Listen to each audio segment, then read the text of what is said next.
Now we head to, well, the Straits of Hormuz. 6 Saudi oil tankers are sailing away from the Bab el Mandeb Chokepoint and appear to be embarking on an unusual trip, is what they call it, around the Africa as threat from Houthi rebels upend shipping in the Red Sea. 2 empty, very large crude carriers signaling Gibraltar, which is a major hub in the Mediterranean Sea for the refueling, and according to ship tracking data.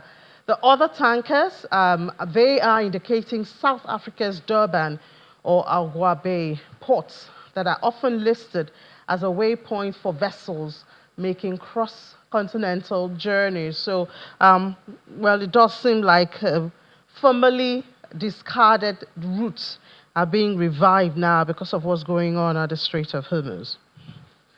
China's factory activity unexpectedly slipped back into contraction in July, while services activity also weakened as weak domestic demand and disruptions from recent typhoons weigh on business activity. The official Manufacturing Purchasing Managers Index fell 49.2 from 50.3 in June, missing economists' expectation of 50.1 and marking the first contraction since February 2026. This is according to data from the National Bureau of Statistics. A reading above the 50-point mark indicates that business activity expanded from the previous month, while a reading below that signals contraction.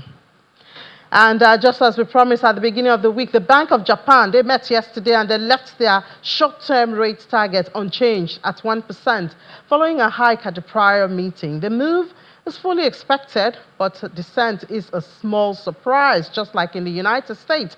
The BOJ flagged the Middle East conflict as something it must watch closely for FX, economy, and price spillovers.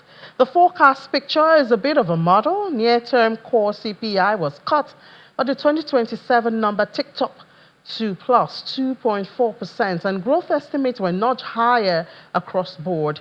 And as the central bank has done some hiking.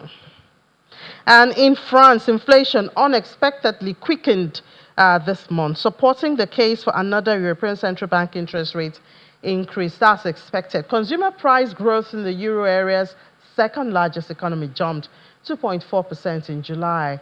This is according to statistics agency INSEE.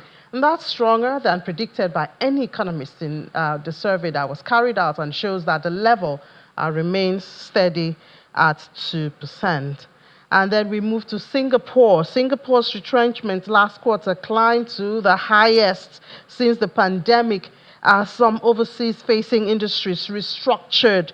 Layoffs hit 4,500 in April to June, and more than 17% from the previous quarter.